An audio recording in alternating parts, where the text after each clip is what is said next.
What's up? Let's go to the Nomad button.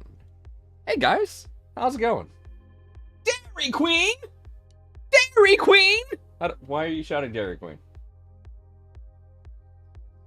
What's up, TJL, GTR, LO Sync, Cyber Bob, Mad Owl, Kenneth, Nathan? What's up, guys? What are we all printing tonight? That is a great question. What are you all printing tonight? We got something to print tonight, but I gotta swap this out from Lipstick Red to Filament Orange, so I'm gonna go off screen for a second here.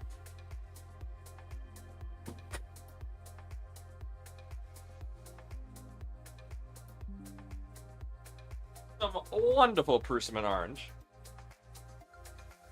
Now, I am using a 2 kilogram spool holder I designed. Well, I didn't design the spool holder, but I designed the mount for it for the Core 1. So, this is going to be the first time I print using it, so let's try it out, shall we? I'm stuck finding a stuck filament in the P1S. Good luck, buddy!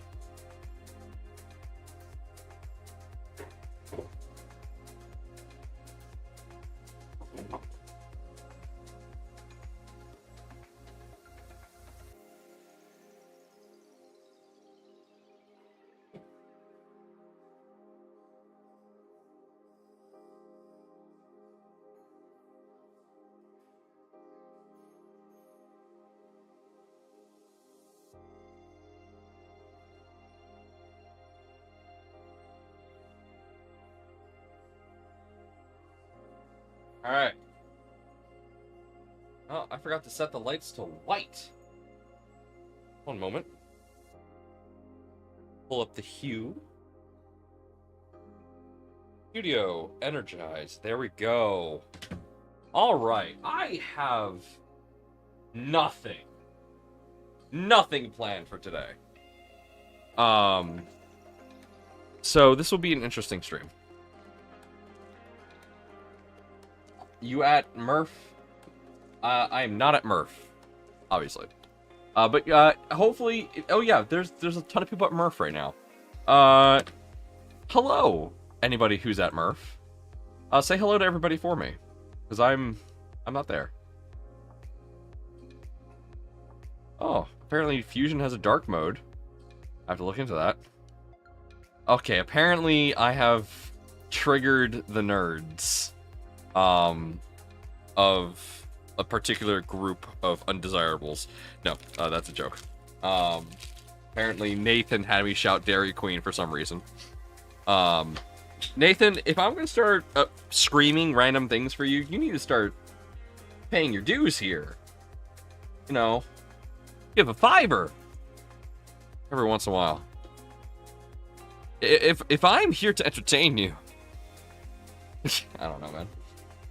One Raz, what's up? Wook Central, Medic Vince. How's it going, everybody? How's it going? Alright. Our Core 1, I believe, is loaded up. Nope, not yet. Oh, God. That is gummy. Where are my pliers? Where's my Prusa pliers? I don't know where my Prusa pliers are. That's a problem. Oh, Prusa pliers. Are you hidden from me? Oh, there they are.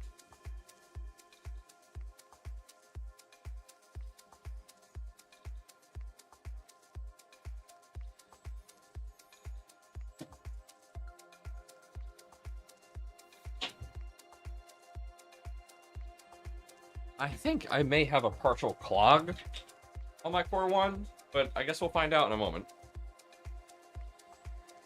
Gonna tell it to print some Filament, and if it doesn't print well, then we're gonna cool it down and do a nozzle swap.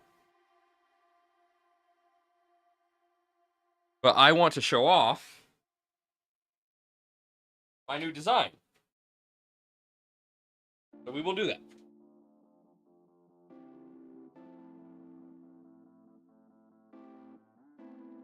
Because I am very proud of it. Alright, it is way too warm to wear a hat. So, that's coming off. It's too warm, man. Way too warm. It is a very hot summer currently, and I don't like it. Okay.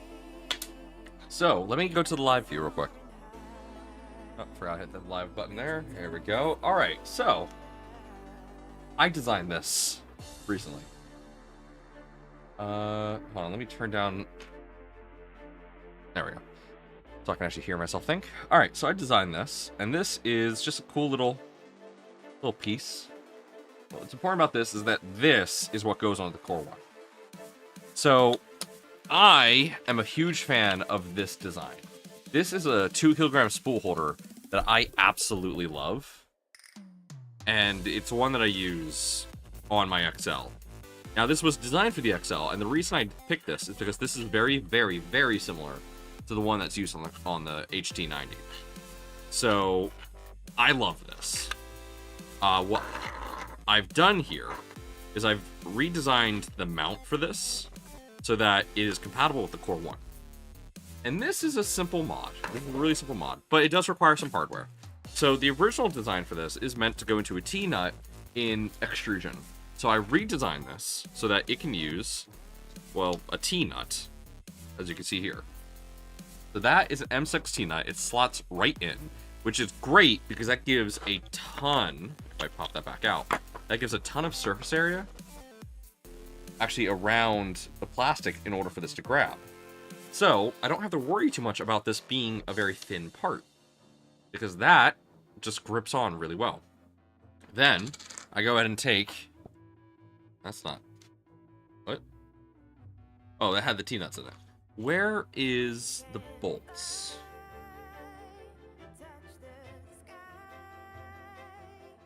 Where did I put the bolts?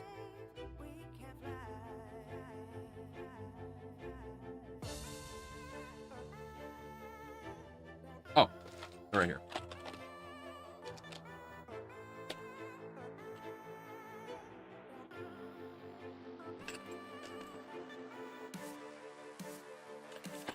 Alright, so this bolt is an M6.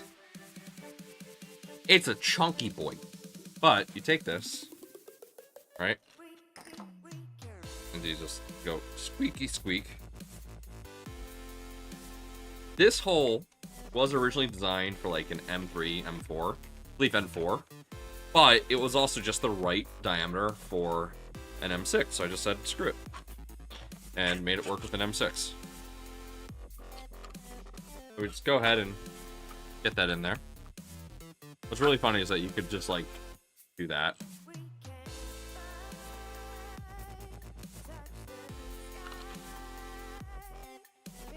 Yeah, does it take a bit? Is it a little annoying? Yeah, but the end result is phenomenal, and I'm very happy with it. Oh man, I forgot just how tedious this actually could be.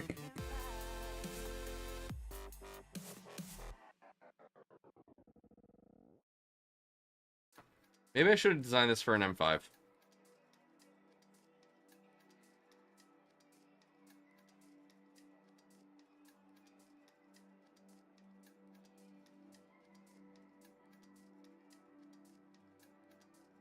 I don't know. Okay, that about to be out the back. Here we go. Oh, we got to a point. So now it's going to struggle to put the actual head of the bolt in. It's fine.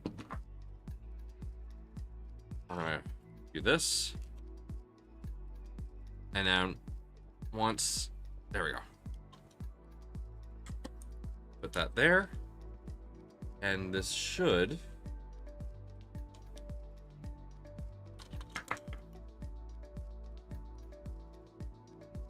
go. Let's hold these together and fuck. Fuck.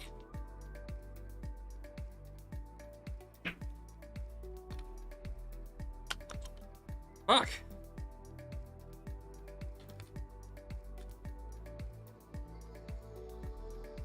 There we go. It's on now. All right. So now we just hold this all together, and you tighten it. Damn it!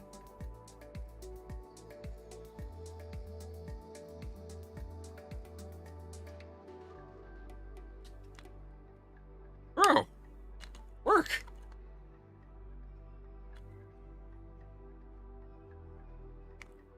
Bro.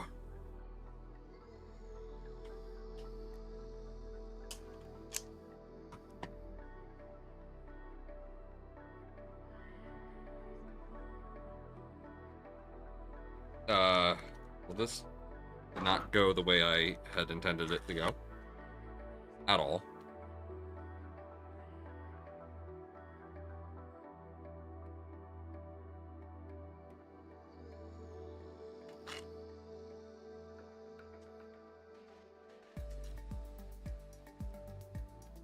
I mean, that's not in all the way. That's not... Uh-oh. It's also stuck. Uh-oh. Did I get unstuck?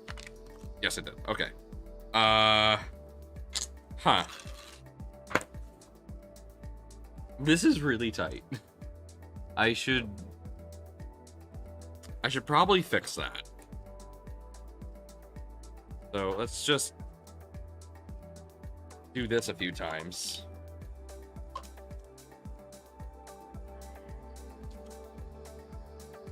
Okay.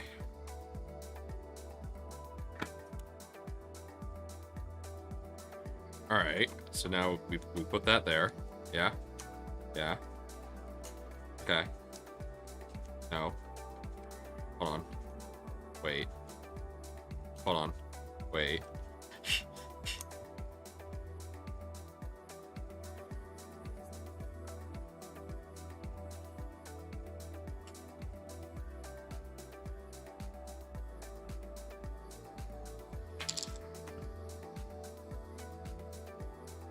I need to fix something. How did I do this?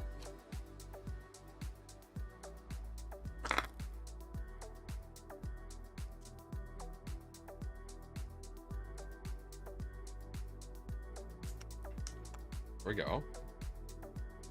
No, you don't need a longer bolt. You just need to, like, thread this right. There we go. Okay, so that's threaded right. But now this isn't on it. So it's just 1 kilogram spool holder. Anyway, okay, but that's good. Because that means we've loosened it up enough. Okay, so now put this on.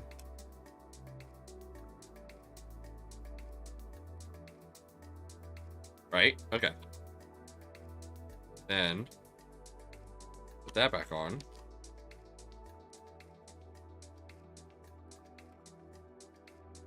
There we go. It's just, you gotta get it, this has to get worked in a bit. But there we go. Now, you have a 2 kilogram spool holder for the Core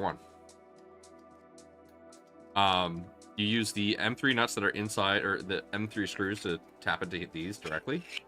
And it works really well. And you can see how smooth it is. But that's the important part right there. You can't just push it in. It is very easy to spin, to adjust it to the length that you need, but it is difficult to push it without rotating. And this is great for 2 kilogram spools, because when you're putting a 2 kilogram spool in a telescopic holder, especially like on the ones that come with the XL, it pushes it in often. Then you have to like fish your finger in there to get it out. With this, you just twist it to the spot you need, and then put the spool on. And if this does twist, because sometimes it can, because watch, that can happen, because that's, you know, a non-friction surface, but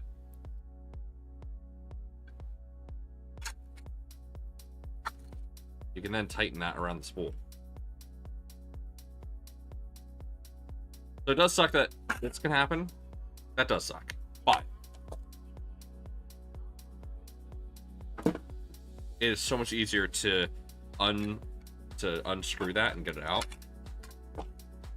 than it is to do other stuff. Anyway, I'm happy with this. I'm very happy with this. So I'm printing a handful of these. Or will be if I actually send the print to it. For work.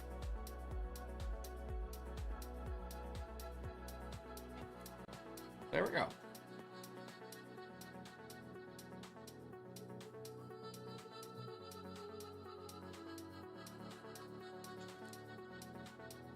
All right.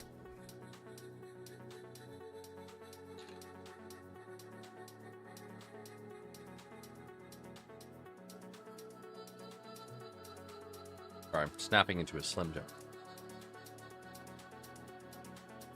Oh yeah, brother.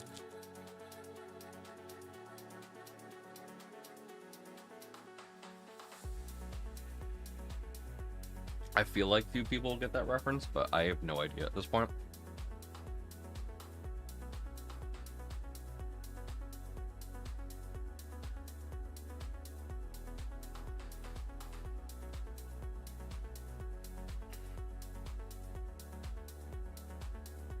Okay. Let's see. Hulk Hogan. Yep.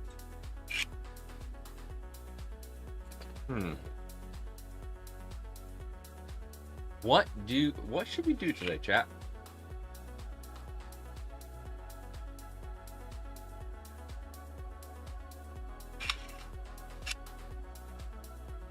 What should we do today? I don't know what I'm feeling like, chat.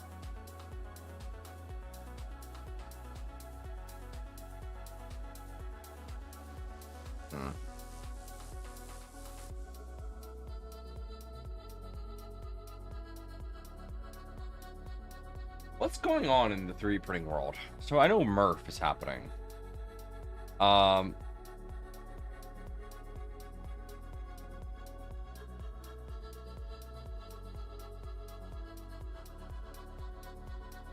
LDO has a weird nozzle idea. Pretty interesting. Have you checked out any of the new beams and hinges? I looked at them. I don't really have a purpose for them, but it is interesting what you can do with them. It's very interesting. I am looking forward to doing more multi-board stuff. I just actually flushed, so in my bedroom, I created a little wall for all my deodorant, for my power banks, and for my headphones. So I have a pretty cool setup there. Kenneth has admitted that he does it with you. Yeah. I was gonna ask you about the new LDO stuff. Look, I only just found out about it today. So I have found out about that new nozzle at the same time you guys have. That's cool. I think what they're doing is cool, and I like it. Was it Macho Man? Oh yeah, it was Macho Man. Brother. Oh man. I don't do wrestling. It's a little bit too testosterone filled for me. The only time I really liked wrestling was when they had it in Philadelphia and they had the Eagles come on stage and, like, you know, do the whole fake wrestling stuff. That was funny because it was the Eagles and they came out with, like, Eagles masks. It was pretty good. Like, I get that wrestling's fake, and I get that it's for the show, it's for the drama. It's like that really weird time. But it's like, yeah, I don't click with it. So, I don't know, man. I don't know. But you know what? That's okay. It's okay not to vibe with something. There's nothing wrong about that. At all. Da Vinci, what's up? How's it going, guys? Oh, I forgot to do something really important. And it's not something I can do on stream. Because it's work related. Oh well. I will do that later. I got the cameras mounted, if you didn't notice. So we got the one camera aiming at the MK4 on the left, and the one aiming at the one on the right.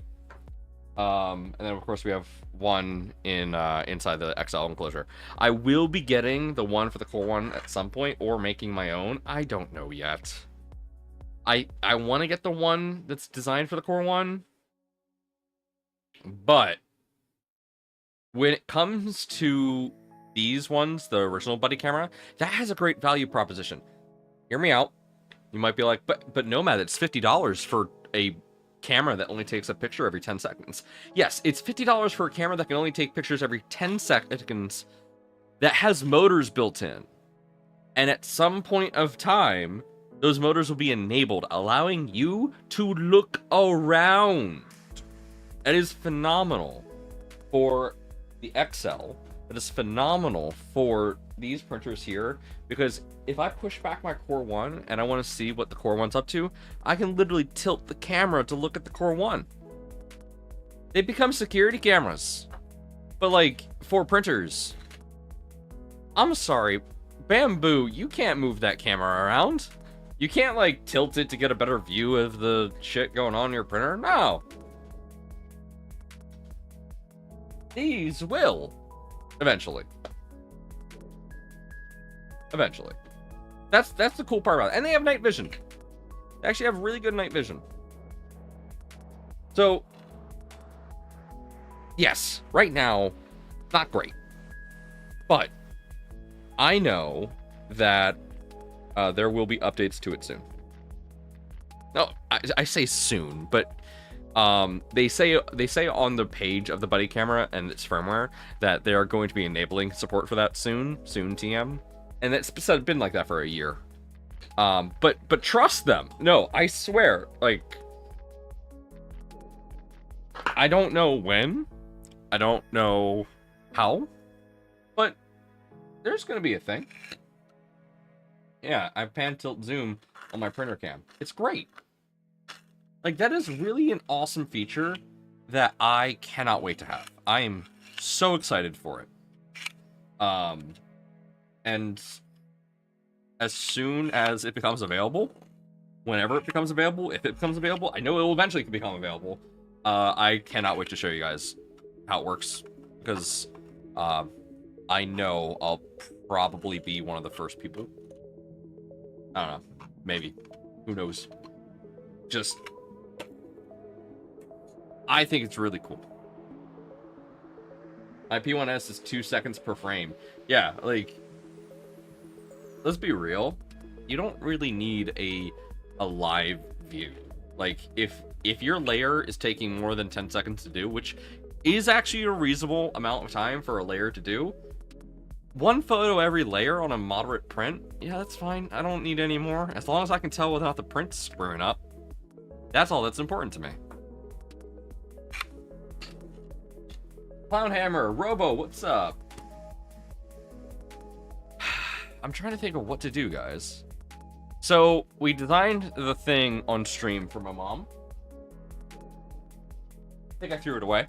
Because it was not what she wanted. She ended up just getting some 2-liter bottles of soda. And we're drinking it, and she's just gonna cut the soda bottle. The only time I found it frustrating is when I try to knock something off the bed using the print head. Yeah, that could be frustrating.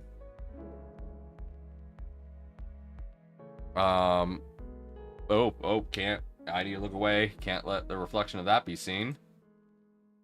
Shove that off screen. No, don't load. No.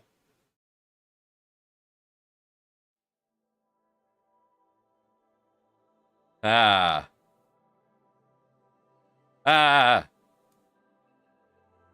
gotta love how I have to make sure that stuff can't be seen in the reflection of my glasses. Did it do the thing I didn't want it to? Is it loading the CAD that I definitely can't show?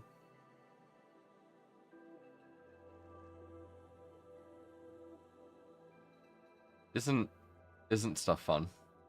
Oh, yeah, it did. No, go away. Go away. Okay. You. I'm safe now. And so are you. Oh, don't you love it when, people give you projects and you can't talk about them? It's very fun. Always a great time. Okay. Trying to think what we could do. What's going on in the world? Let's look at the 3D printing community real quick, shall we? Let's see what's going on in 3D. That is not what I wanted to sign into. All right, let's see. We got Murph. That's awesome. That's a photo that I definitely can't show on stream. All right, let's pull this up. Let's all look at this real quick. So I'm gonna pull this into Edge. Hopefully it lets me. Yep, cool, it does.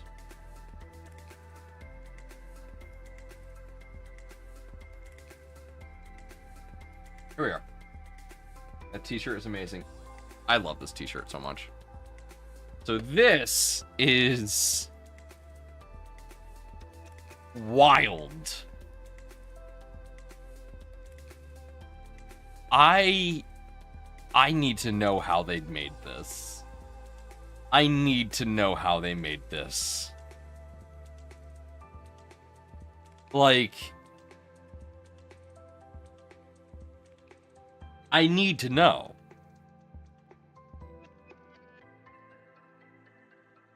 This is wild.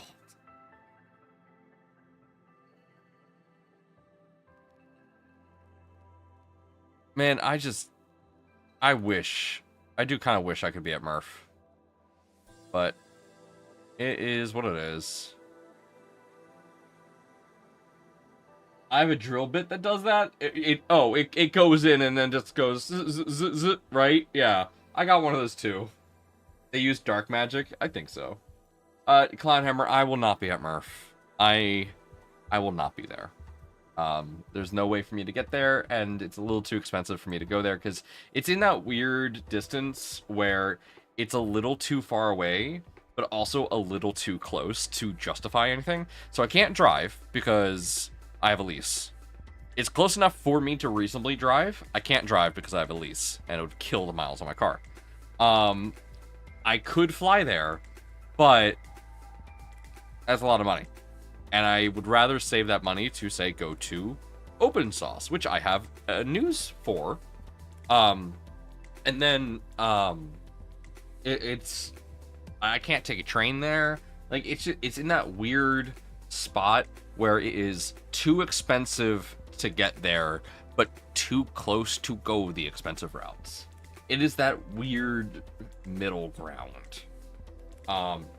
Pittsburgh is the same way for me. I will likely never go to Pittsburgh. I'll go to Pittsburgh at some point, but it's going to be really hard for me to justify going to Pittsburgh because, yeah, it's too far for me to drive, but it's too close for me to fly. So, like, if I went to Pittsburgh on a plane, that's less than an hour flight. That's great, but yeah. So that's why it's weird. Like me driving to Beaver Creek, it's 4 hours, or going cheaper, it's 4 hours. I'd rather go to Casper. Yeah. Yeah, it's just one of those weird areas. I will be going to Open Sauce, and I have some news. I have some news. Guess what? As much as I love all of you beautiful people who have bought a positron, I have a point of admission to make. While I will be at Open Sauce, I will not be there as positron.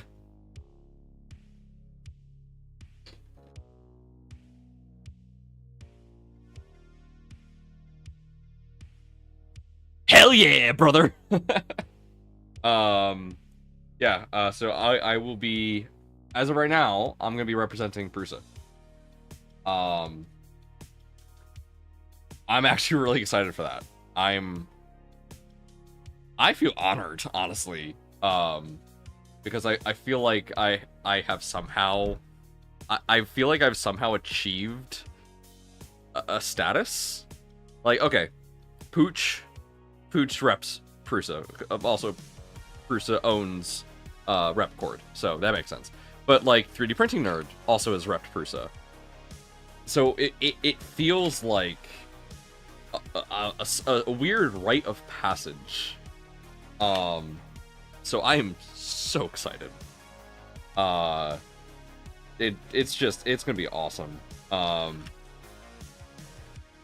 Man, I'm so excited. Oh my god. And you know what's really funny? And kind of sad at the same time? If it wasn't for the fact that my flight got canceled going to Rocky Mountain, this would not have been possible. This is only possible because my flight got canceled going to Rocky Mountain. I had no plans on going to Open Source this year. None. I had no intention. I was actually going to avoid it. In fact, if you like look at my previous streams before Rocky Mountain, I was very open in saying that I was not planning on going to Open Source. I very honestly believe that they need to make a lot of adjustments to Open Source. Last year was not good. At least as a volunteer booth, last year was not good. I believe they've made changes to fix that, and I'm very excited to see those changes. I think they actually took feedback, or at least I would like to believe they took the feedback. I do not know, and I will find out. If it is the same as last year, then I'm going to be inclined to believe that they haven't changed, obviously. But we shall see. I will be walking around every once in a while, and I'll be at the Prusa booth, so you'll know where to find me. But yeah, I'm gonna be at Open Source. It's gonna be fun. So if you're planning on going to Open Source and you want to get a Positron Maker chip, come find me. I'll have a handful. The Positron booth will have a whole box, obviously, but if you want one from the Nomad, come find me. I'm excited. Are you printing yet? No? Okay, you're still warming the bed. I am excited for that. I'm really excited for that.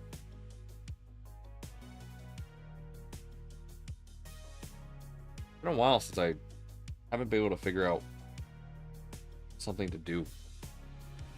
Weird. I don't like it. Let's swap this back out for the right front. No. Where is... Oh, it's...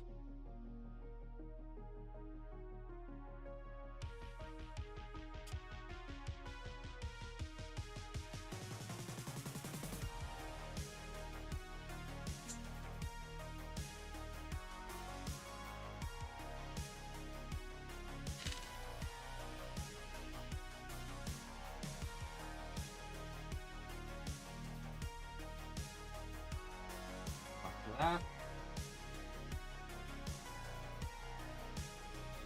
Now, where's the thing that's supposed to go in? There it is.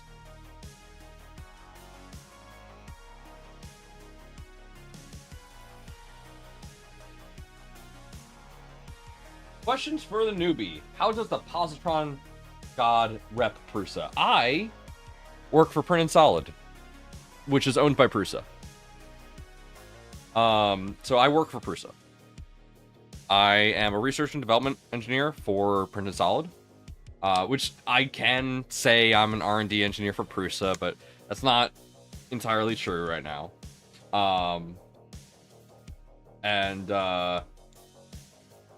Yeah, it's awesome. Mind you, I got the job not because of Positron. I got the job because of my 10 years of experience in IT. So I am very proud of getting to where I am. Certainly Positron helps get my name be known, but good times. I forgot how hot it is. I gotta take this off. Yeah.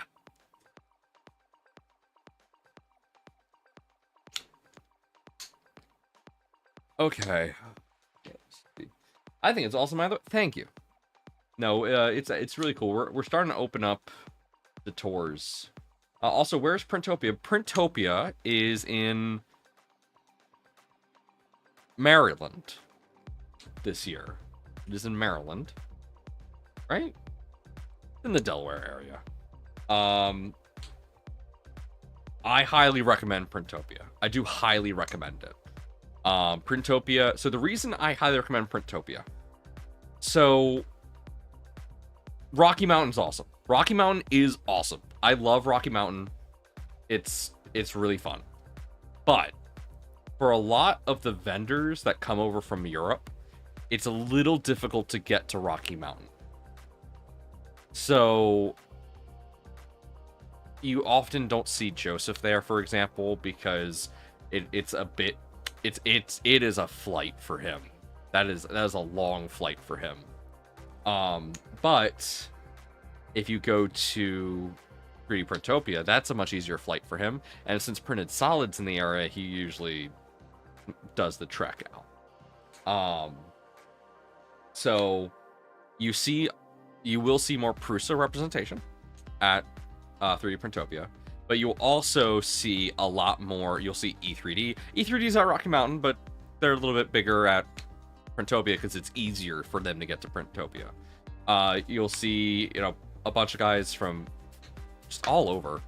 Like a lot of the vendors that you normally interact with that are from Bontech, etc. Swiss and whatnot, Micro Swiss. You see them show up because it's easier for them to get to Printopia than it is Rocky Mountain. And that's just a logistical thing. It is just logistics. The other thing is that it's only about an hour away from the Philadelphia airport. So that is an international airport, giant international airport, really easy to travel. Now, Loveland is an hour away from Colorado's airport, so it's not bad, but traffic getting to Rocky Mountain is really, really rough. At least the times that I went. The other nice thing about Printopia is I don't know. There's a lot more reveals that happen at Printopia, and I think it's because of its position towards the end of the year. So you got a lot of projects that start to wrap up in that time frame. And the other fun thing about Printopia is that at the end of Printopia, you can take a tour of Printed Solid. And let me tell you, the tour for Printed Solid this year is going to be way better than ever before. We've moved to a new location, a new building, and we've done so much to the space. It is truly like a 3D printing manufacturer's dream. I think we actually have about the same amount of warehouse space as Prusa HQ. So our floor, our actual square footage is, I think, about the same, if not slightly larger. We're still growing in the space and learning how to best utilize it, but it's pretty impressive. We have the same number of extrusion lines as before, but now they're actually spaced out, so there's some room to walk around. But there is plans of expansion because of how much space we have. And I can tell you right now, it has been a godsend having that space, moving around all the pallets and stuff of printers that we get from Prusa. It's been good. It's been really good. Yeah, Printed Solid for the win. Antonio is another member of the Printed Solid team. Yeah, so it's been good. Did you print? Did I print?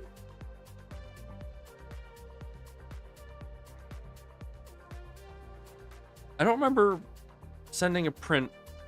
Oh, no, I remember. I sent a print. Okay. Sorry, I was looking at my Prusa Mini, thinking, did it print something? I don't see anything on the bed, but it says it completed a print, and then I remembered, oh yeah, I printed one of the mounts for the cameras, because I forgot I lost one. Oh my god. I have enough flight points to get there and back for 10 bucks. Yo, that's a great deal. That is a great deal. Also, I'm very biased with Printopia because I can stay home and then go to Printopia. It's nice only being an hour away from home. I just realized, yeah, I got a huge bias in favor of Printopia. But the other thing I love about Printopia is the after party is awesome, which general public doesn't get access to that, so I have to admit, you know, this is something really nice for the sponsors.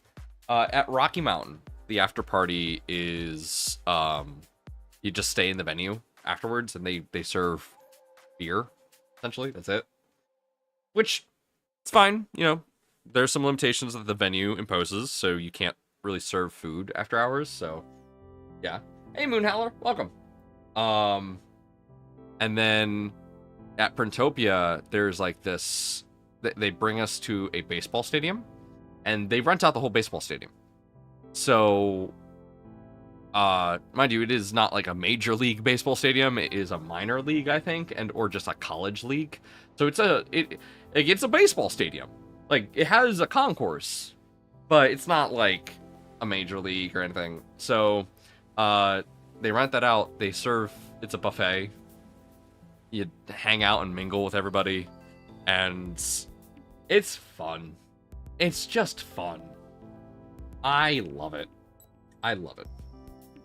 It feels good to be able to just hang out and chill. But I do like Rocky Mountains because you get to hang out and show off your fun stuff to cool people. So like there's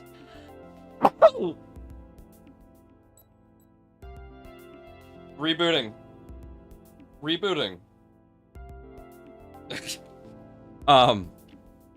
Yeah. That sneeze just knocked my train of thought off track entirely. I love all the events. I love every event that I've gone to and that I will continue to go to. Hanging out with you guys is honestly a highlight of my year. Like, just being able to go out and hang out with all of you is wonderful.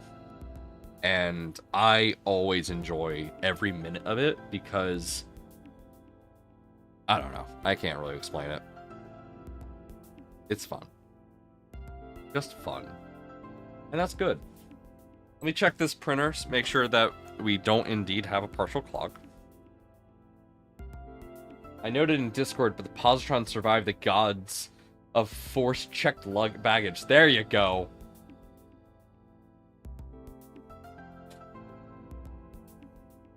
Alright.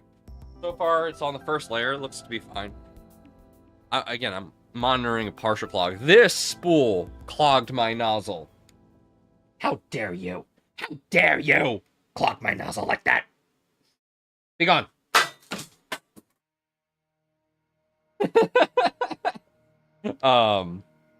So yeah, I'm just monitoring that printer for clogged nozzle. Whoopsies. Yo, I need to rant real quick. I just saw one of my friends is playing Baldur's Gate. What happened, Larian Studios? What happened to cross saves? I was under the impression that I could save a game on my PC and continue it on my Xbox. That was like the whole reason I bought a copy on Xbox. Larian, buddy, what happens? Crossplay is awesome. I love that we can crossplay with mods. That's great. But Larian, my boy, what happened to cross saves? Oh, it's frustrating. Yeah, I had my significant other over, and we were gonna play on the TV in the other room, because we've been playing it where she's been playing on the Xbox and I've been playing it on my computer. And yeah, we sat down.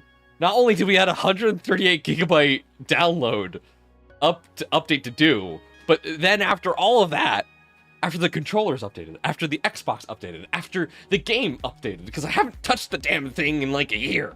I couldn't move my save from my desktop over to my Xbox, and yeah. Like, Larian! Why? Can we... Okay. We got cross-play to be a thing. Can we please get cross-saves to be a universal thing now? I would really appreciate that. But good anime, yes. I found a roll of non-Prusament branded Prusa filament in the back of my closet when I was packing for Murph. Yes, it is that... Oh my god. Wait. Dude. You have a non-Prusament branded Prusa filament. Dude, post that to Reddit. What are you doing? It's free karma. It's free karma. That's just free karma right there. Hey guys, check out this old spool Prusament. No, you have to cancel your trip right now. Fly back, take the photo, upload it, and then fly back to Murph. Like, it's top priority. Come on, chop.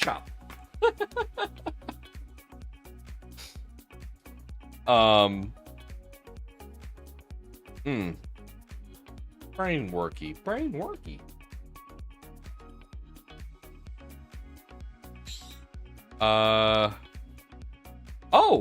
There's a video coming out about the positron from Strange Parts tomorrow. Now, okay, if you've watched the Strange Parts video already, then that's on his main channel, where he brought a positron to the top of a mountain and printed on it. And that was when we announced that, yes, a positron can work off of a high voltage power bank like this. Not that one specifically, but one like it. Yeah, it's really cool. Hey, I printed the limited edition Prusaments. Hexagonal... You printed hexagonal gray? I don't know if we can be friends anymore. I don't know. Can we be friends? I don't know. Please tell me you have some left. Please tell me you have some left. I understand the blue. Like, oh my god, I would not be able to resist printing with the blue. Positron Everest Edition. Oh yeah. A little of both? Okay. Okay, good. You have a little bit left. Dude, when they announced that, I thought they were joking. Okay, the hexagonal filament was probably one of the first Prusa April Fool's Day jokes that I was privy to. Was it that or was it the records? No, was the records the other year? This year was the rewind feature. I know that. This year was the rewind feature. What year was Prusa Records? Hold up. What year was Prusa Records April Fools? That was 2019. Okay. Okay, that was like my first proper Prusa April Fool's jokes.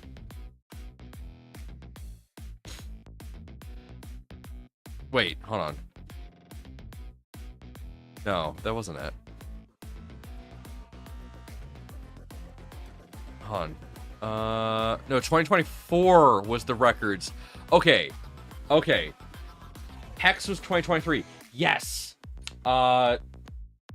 I'm trying to remember what was Prusa April Fool's 2022.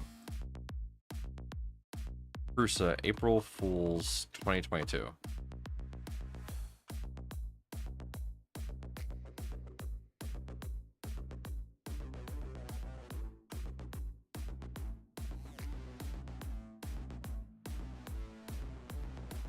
I don't know if we had like a really good one.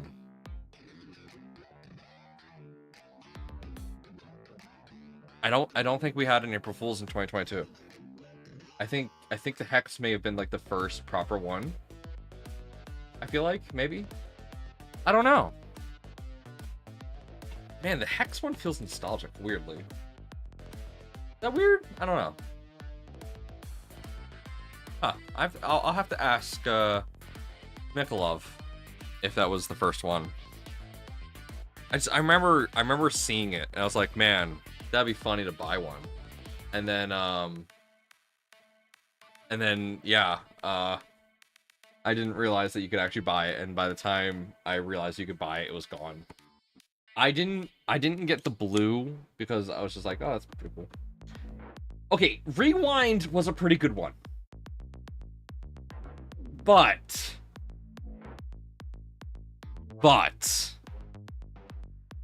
big but. Really big but.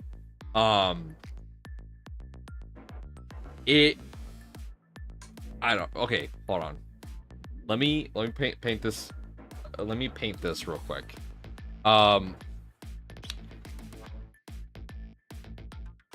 No 3D printer company wants to admit that failures can occur on their machines. Nobody wants to admit that because that makes them look bad. Oh, Prusa, 2021 was the Prusa i2S upgrade from Mark III. That's funny. So yeah, nobody wants to admit that a printer can fail. You'll never see that ever in any marketing material. So it was kind of weird that for April Fools, the focus point was, oh no, your printer failed. Here's a rewind feature to undo it. It's a bit tongue-in-cheek. It's a little tongue-in-cheek, but it's also doing that thing that the marketing teams never should do, which is acknowledge that a printer can fail. Like, let's be clear. It is not necessarily good for positron branding, or marketing rather, that I admit that the fit and filament box thing is a gimmick. Like, we did that as a fun challenge to ourselves, but the printing upside down part's not the gimmick. It's a bit harmful for me to say that, yeah, the Prusa Mini might be a better printer than a positron, but I can then just say that, but the positron will fit in a filament box, so you can put it away, where a Prusa Mini is going to take up space on your desk permanently. So it's one of those things. It's like the unspoken rules. Like, you will never, you'll never see like Bamboo admit that their prints can fail. Like, you'll have features for failure detection, but like, I don't know. It's just one of those things. Like, again, all 3D printer companies do it. Every single one. None of them like they'll tout features that help prevent failures 100%. They will tout that. But they'll never like honestly give you a failure rate of prints on their machines, because they don't want you to know that. Not something any printer company wants to admittedly reveal. Why does it print upside down? The reason the positron prints upside down is because we took the motors in a Core XY kinematic systems and we moved them to the base using HBot kinematic system. So by having all the motors in the base, well, now your print head is at the base of the printer, and now you have to print upside down. So it is a symptom of the goal of making a foldable printer. Because if you put all the motors in the top of the gantry and you have it unfold, you have to square your gantry every time you unfold. Whereas the positron, you don't have to square your gantry because your gantry is always square. You just have to screw in the Z column, and the Z column will self-right itself perpendicular to the actual kinematic system itself. So as long as you deploy it correctly, you never have to remeasure, you never have to do everything, and the one area that is adjustable in software, which is bed leveling, is the one aspect that it is changed every time you deploy it. But even then, our tolerance on the deployment process is so tight. I have leveled my bed here in Jersey. I flew out to Rocky Mountain. Didn't have to re-level anything. It just worked out the gate. Flew back. Flew to Ohio for KB3D. Again, didn't have to level it again. It just worked. Came back. Flew out, or went to Printopia. Same thing. Just worked. And then I went to Sanjay Mortimer Rep Festival. And again, No leveling really required. I deployed it in the hotel to make sure everything was good, and it just was working. So that's the amount of tolerance a well-built positron can do. I'm very proud of that. Pure wizardry. And mind you, that's before we add auto bed leveling, nozzle probing. Once we add dynamic bed leveling nozzle probing, it's gonna, go to where the print is, probe that one area just like a Prusa does, and then start printing. And you'll never have to level your bed ever again, because it'll just do it before every print. Can't wait to release that. Keep an eye out for September. Oh, hi, Lulu. Lulu has joined us, everybody. Lulu. Hi. Oh, hello, Lulu. Oh. Hello, Lulu.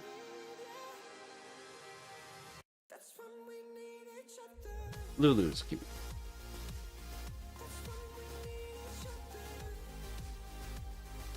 Let's look at some prints, shall we? Let's look at printables. Let's check out some of the new things. So, okay, here's a contest that I've actually been really excited for. It's this. Oh, hey, Callie. Hello. Hi.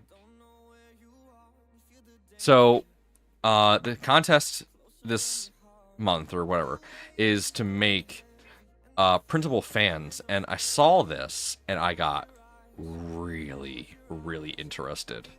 So there's this bladeless fan design that I really want to try out. So when that drops, will there be an upgrade path? Yes. The 3.2 or the 3.3 toolhead is a drop-in upgrade for the 3.2. It is just a new toolhead. So you just take off the old toolhead, put it on the new one. That's all it is. But it is such a significant improvement in features that we are declaring that the 3.3. So you don't have to upgrade any other internal electronics. It is just the toolhead. It is just that. You don't have to do anything else. And the toolhead is moderately easy to replace.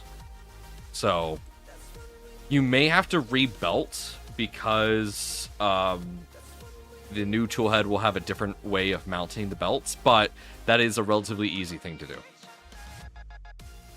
So you're saying wait till September to build one? No. I'm not going to say wait till September. So here's the problem. I want to say wait till September, but at the same time, I cannot guarantee that prices for a positron printer will be the same as they are right now in September because of tariffs. I cannot promise that the pricing for a positron will change throughout the year, because that is very possible that it may. So, if you want to get a positron at the proper MSRP, it is better to get it now than later, because the price is likely going to go up as they have to import more. We're kind of on a waiting period because we don't want to import positrons right now because it would be way too expensive. Just be way too expensive. Makes no sense for people to buy it. So I personally would say get it now. Get the whole kit now at the current MSRP, and then when it does come out, all you have to do is buy the toolhead. Is that technically a little bit more money in the end? It probably will be. Like the new toolhead alone is probably going to be $200 to $300. I don't know. Like, I'm hoping it's going to be relatively cheap, but it is a lot of new tech built into the toolhead. I don't know how that's going to affect the overall kit price. So there's essentially all the information. Make a decision however you wish. In the end, positron really doesn't get any money from it. So enjoy. Do whatever you think is right for you. If you want to wait, cool, wait. If you really want to try it out, I would recommend you get the kit at the current price and upgrade later. I don't know. It's up to you. It is really whether or not you need a positron. Let's be real. Positron is a nice to have, but it is very purpose built. So let's check out this bladeless fan. Ooh. Oh, that's fancy. How do you print that? How is that printable at all? There's multiple parts that go into one. Certainly looks like it. Oh, yeah. Oh, it's a HEPA filter. Oh, yo. That's a HEPA filter. Yo. Okay. Man. It has a HEPA filter.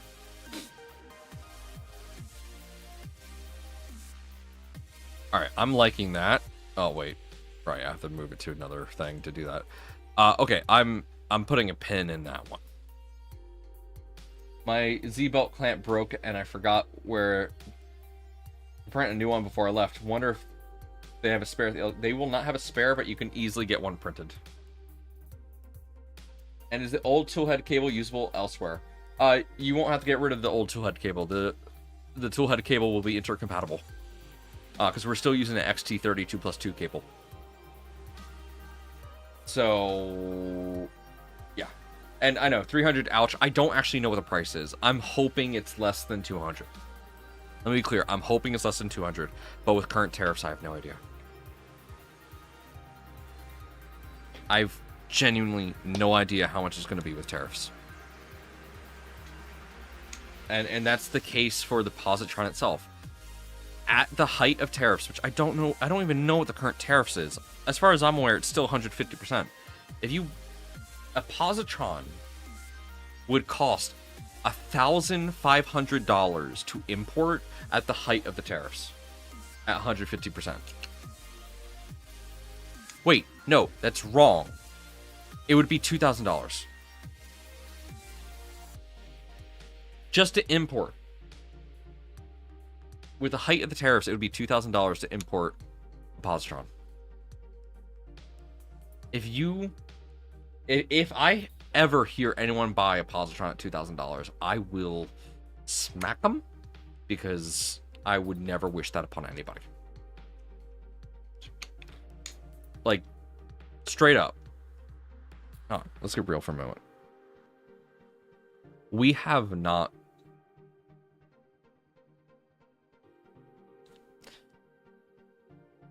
I am not afraid to be honest with you guys. Ever since the trade war started, we have not imported any positrons into the United States. That's almost 6 months.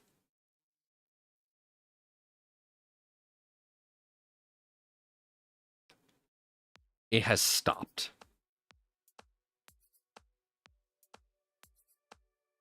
Honestly, it's hurt. Development on stuff that we were working on has slowed to a crawl. Yeah, you can get them. They're still at KB3D. So if you go to kb-3d.com, go shop by machine, positron. There you go. There is 3 left in stock. There, you can get them at other stores too. There is a affiliate link for KB3D in the description. But yeah, you can still get a positron for MSRP value. Oh, right. Sorry. Here. At KB3D, here's positron. There's 3 available.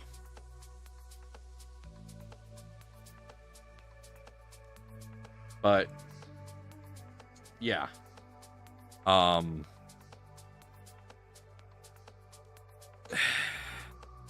So let's actually talk about the current situation. Let's talk about this.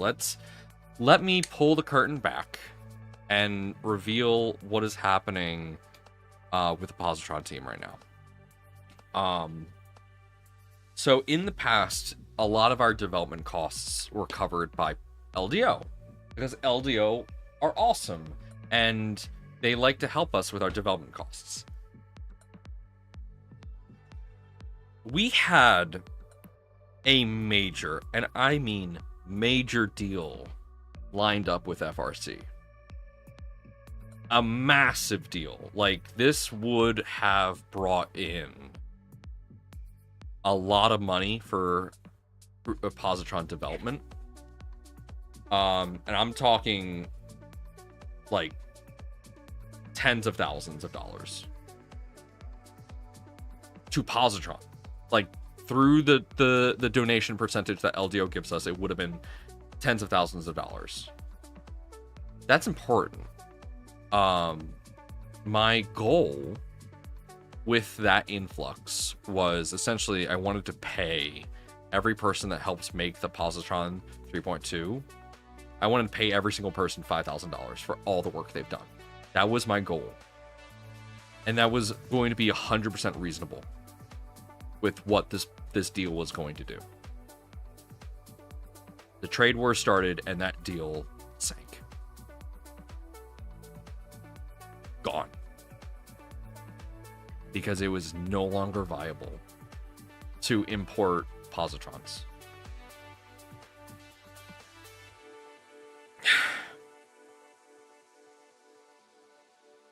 And there's nothing I can do about it. Because no American company in the United States would ever charge what I would believe to be a reasonable price for the amount of units we sell. No company. None. We don't make enough positrons to justify the cost of getting things machined here in the United States. We've looked into it. If we wanted to make a positron here entirely within the United States, everything within the United States, it would cost us upwards of $15,000 or $1,500. No. And that's because there's no subsidization of this industry here in the States. There is nothing to help fund the development of 3D printing technology here in the United States. There is nothing. There's no incentives. There's nothing. So when all this happens, whole deal went through. Went through the floor, just gone. And we tried being like, well, here's the parts that we can machine here in the States, and that'll bring down the price, and it went nowhere. And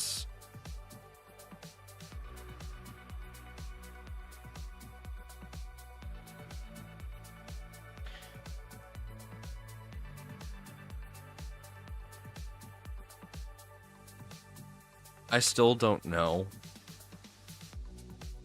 what this means for the future of the positron as it currently is.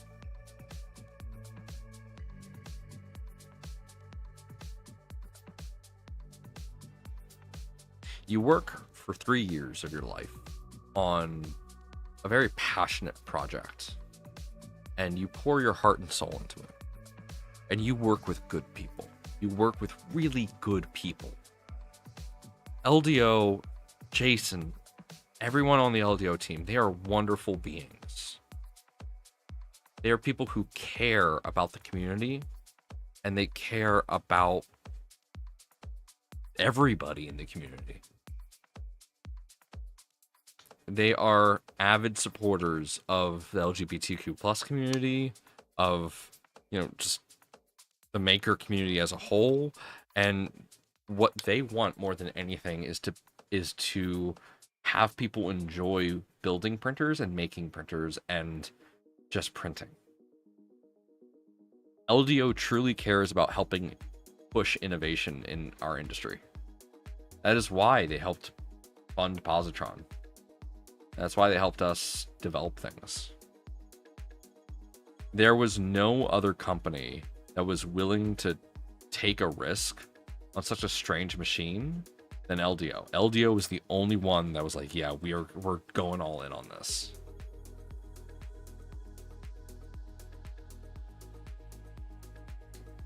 And to work on that for 3 years. And have things go so well in the first year of, you know, the kits being available. You know, you end 2024 thinking everything's just going to get better. And, I mean, for me, things have. You know, I work for Prusa now. That's awesome. But I've not been able to give back to the developers that helped make the positron. I've not been able to give back to the team because yet last year was expensive for positron. We wanted to get the word out there as much as possible, so we traveled to all of the 3D printing shows we could in the US because we were banking on getting the name out there, showing that it's a proper machine, and then, you know, we were going to reach a goal in May of 2025. We didn't meet that goal because of tariffs.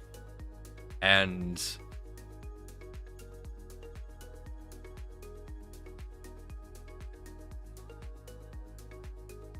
the reason I haven't built a positron in a long time is because, honestly, I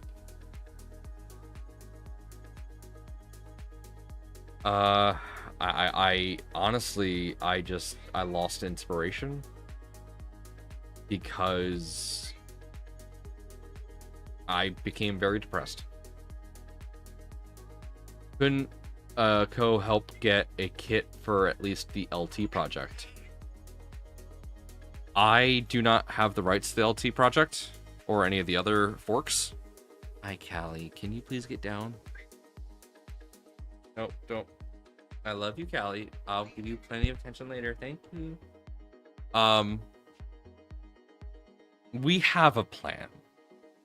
We are working on a more rep-rap version of the positron without compromising any of the reliability or performance of the current version. This will likely be a version 4. And there will be some form of upgrade path for whoever has the 3.2 to the version 4. But in all of our future designs, we are very much now looking at sourcing parts from the US, and if not the US, from Europe.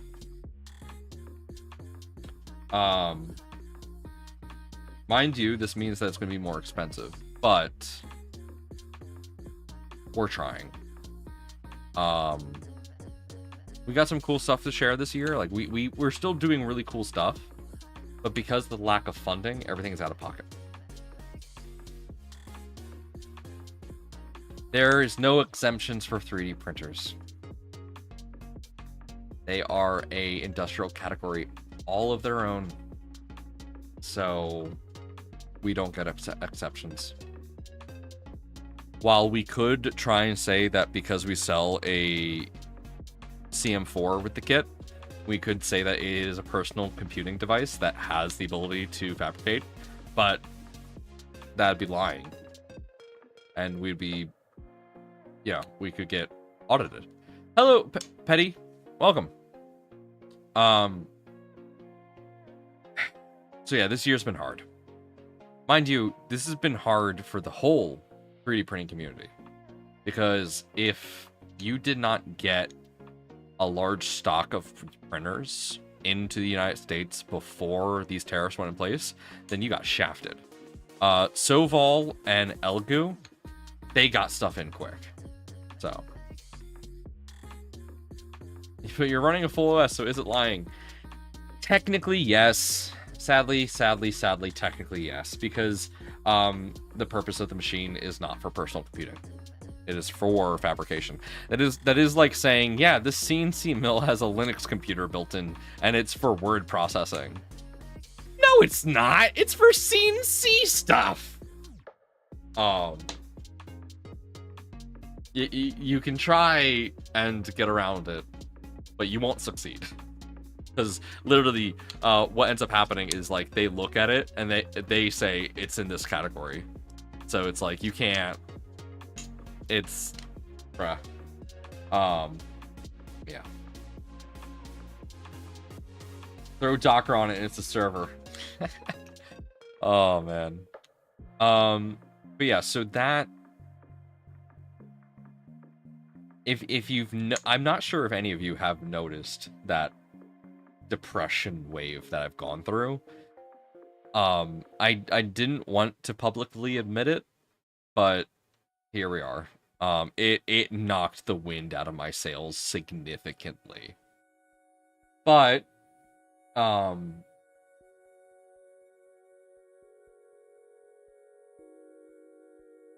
work for Prusa. I work for Prusa now. That's awesome. 2025 is looking good for me, at least personally. I'm very excited for what 2025 has to offer for me in personal growth. I might own a home at the end of this year. I might be able to afford a home and move out of my parents' basement finally. We have new positron projects. Like, we do have new positron projects. It just sucks that it's self-funded. Like, it's out of our own pocket. We can't really rely on vendors and sponsors because they don't even have the money to help fund us. Hey man, what's the best way to attach things like a battery charge to drill stuff to multiboard? I've been using a battery mount that I sliced the bottom off so I can use the pins and heavyweight. I don't actually know off the top of my head. One way to do it is if you can find a SCADAS compatible battery mount, you can actually print SCADAS plates for multiboard. Yeah, Prusa Wire. Yes, Prusa Wire is coming out. We're gonna have more news about that next weekend, actually. During the charity live stream. So we'll have a lot more information about that. Ella Fox, the person who has taken the torch on the project, will be talking about it. She's amazing. She's brilliant. And we'll also have Steve and Nero on the stream, so they'll be able to react to it in person. And the Prusa Wire...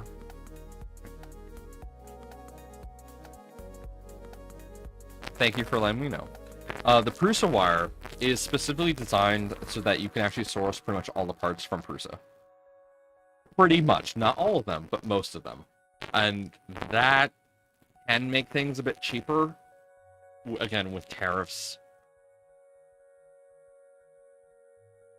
And that is going to be the first project where we're trying to make it sourceable easily in Europe and the United States. So you should be able to get everything without going to China, but that is just very expensive. You should get into FPV. It's a wonderful hobby, and it def makes me feel wonderful when I'm flying. I am already into it to some degree. I want to make a mini whoop. Like, I really want to make mini whoops, and fly around my house. But I've gotten into drone photography. I have a DJI Mini 2 Lite, I think. And then I also have a DJI Mini 4 Pro. And I love taking drone photography. Love it so much. Not that I can anymore because of the new drone rules, but at least I have to update myself on drone stuff. Yeah. So maybe that is something I look into. But I definitely think it is important for us as a community to discuss important topics like tariffs. I think a lot of us, or I haven't watched many creators, so I don't really know how many creators are talking about tariffs. I mean, especially if you are a creator that is not within the United States, there's not really much room. And talking about tariffs can also be problematic because you very easily get into the realm of politics. My beliefs are something I wear on my sleeve, and if you know who I am, then you know my opinions on things, but it is important to talk about the real-world effects that certain policies have with our hobby, and it is important to talk about how harmful this trade war has actually truly been. And it is difficult because I don't think a lot of developers talk about it very openly. I could be wrong. I'm making an assumption here. I'm making a very big assumption here. But I like to be honest. I like to be very honest and very open about my thoughts and what's going on. So, you know, maybe that's to my detriment, maybe it's not. It seems like a bunch of other creators have been avoiding the subject. It's an elephant in the room. It needs to be talked about. Because, I mean, look, I cannot talk to anybody about a recommendation.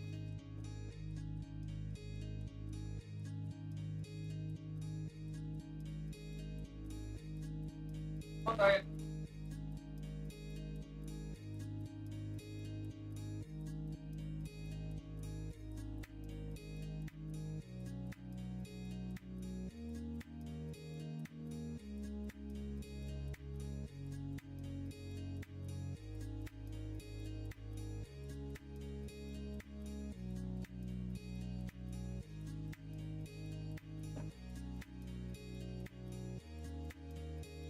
Sorry, had a problem on the Core 1. Anyway, yeah. It is simply an elephant in the room that has to be addressed because it sucks for everybody. It truly does suck for everybody. Like, I'm very happy to say that Printed Solid, for example, we haven't had to raise our prices on Filament because we source our filament fully within the United States. And that's actually where people do address it. It's whenever it benefits them. I'm not calling anybody out. Polar Filament,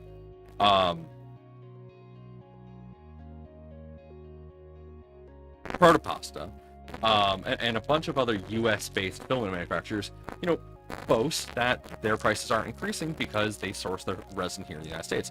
That's awesome. That's great. That's kind of the only time it's addressed.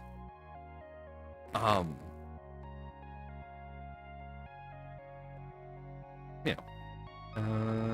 Do you think we're gonna have a crash? What's going to happen when all the Chinese printers run out? I don't believe we will. I believe that this has been very harmful for the 3D printing industry. I don't believe we're going to have a crash because there are ways around it, and there are schemy companies that are going to find ways around it, such as, for example, sending printers to be boxed in Taiwan and reported as made in Taiwan when they weren't. That's one way to get around the tariffs. Another way is to, you know, ship it to another country that has low tariffs and then like do final assembly there and then ship it into the United States. There are ways around it. Positron and LDO have explored potential opportunities to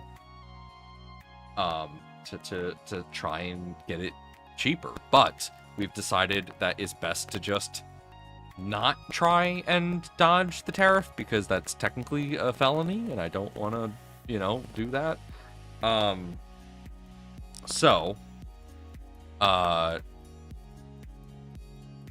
don't believe it's going to cause a crash.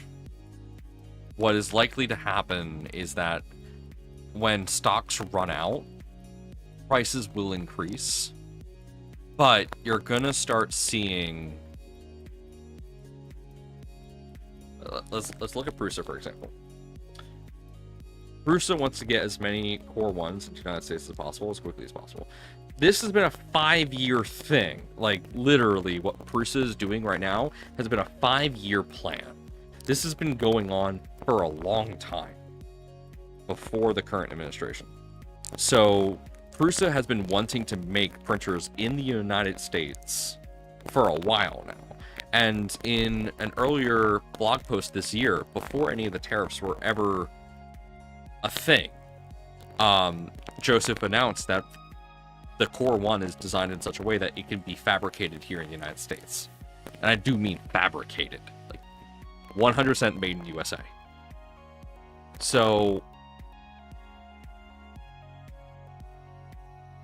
for companies like Prusa that have already started the process to bring manufacturing into the States, let me be clear, that already started, and I'm talking like 2 years ago. If it's going to take years for any company to start that now. I fully anticipate that Prusa is going to have an upper hand in, if you want to call this similar to the console wars, the printer wars, Prusa is going to have an upper hand because it's going to be made here in the United States. And that is just the truth. So that's what I think. Whether I'm right or wrong, I wouldn't even consider myself necessarily an expert in 3D printing, but I have been doing this for a few years, and it is my professional career now. So I can say that I am a professional when it comes to 3D printing, weirdly enough. I don't know. That's a weird sentence to say, and I don't feel comfortable with it, but it is true. Surprisingly. I'm not an economist. By any stretch of the means. This all could be something that blows over and 3D printers come back. No problem. But entry-level printers are going to rise in price. The other problem that we have, and this is something I've been very vocal about in the past when it comes to 3D printers.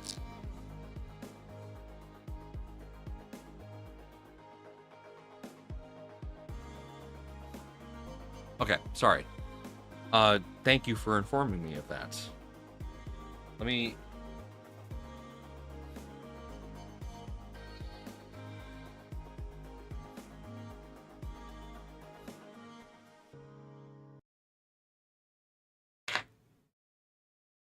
Okay, 1 second.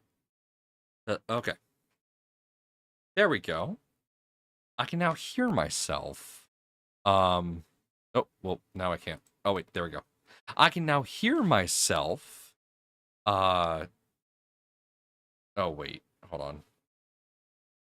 Okay, I'm just gonna kill desktop audio for a moment here so you don't double hear me. Essentially, I pump this audio into Voicemeeter so that it can amplify my voice. So you can hear me better. But as a result, Voicemeeter sometimes craps out, and then I go all robot-y. So I am sorry, because it's not something I can hear, because I don't actively monitor my own audio. Because, you know, there's that slight delay, and it makes it really weird to hear your voice. Anyway, so here's one problem with entry-level printers that come from China. Again, let me be very clear. I do not hate China. I just want to put that out there. Like, government, not great. There's some stuff that should be addressed, but LDO is a company out of Shenzhen. Ugh, I hate hearing my voice. They are a wonderful company that supports a lot of things that we, as a collective, love. As I mentioned, LGBTQ+ community, the maker community, and innovation, etc. They're cool. They're great. We like LDO. And there's a lot of other companies. Soval, for example. I like Soval. I think their approach to 3D printing is good.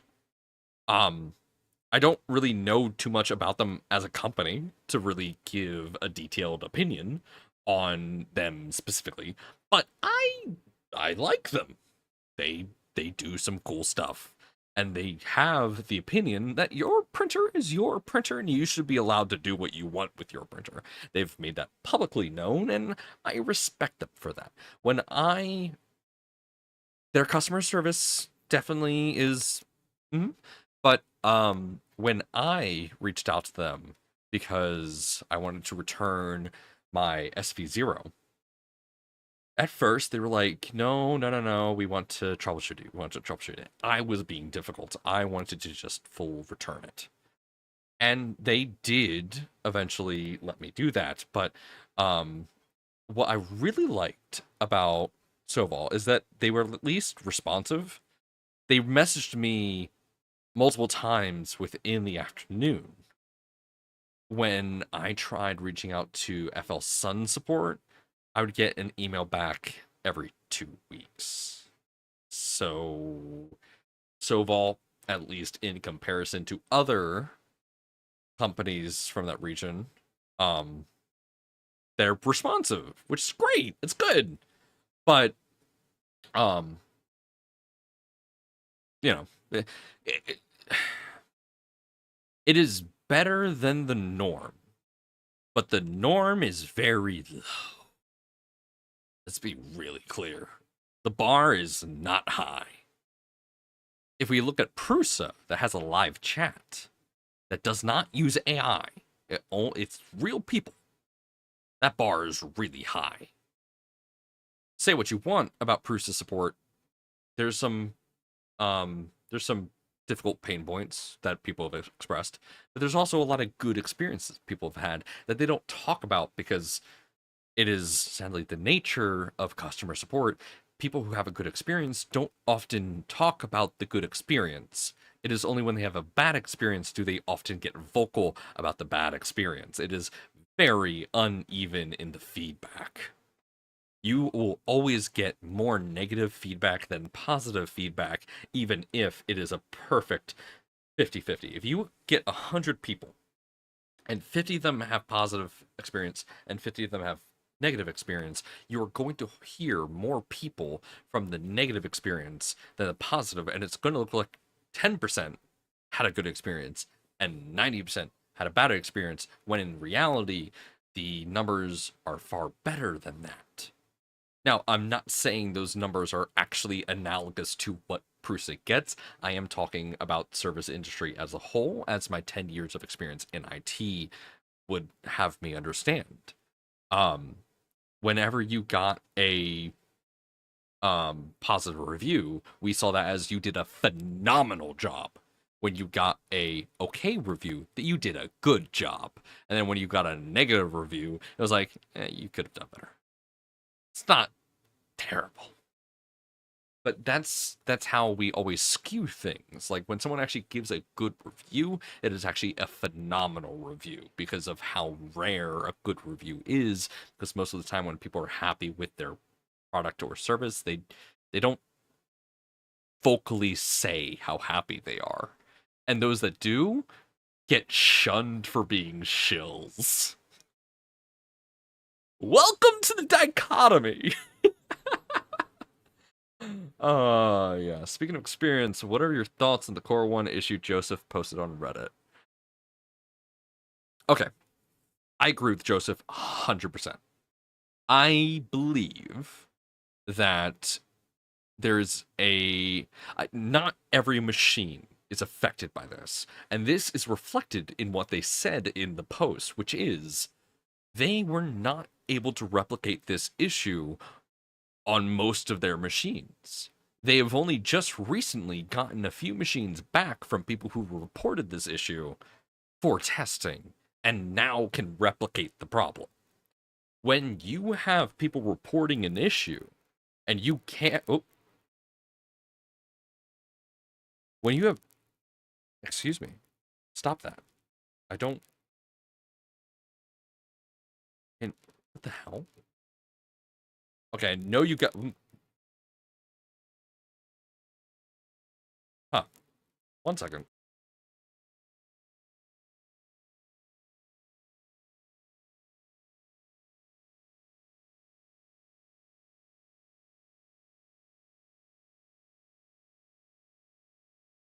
And nope. Sound has yeah. Let me try something.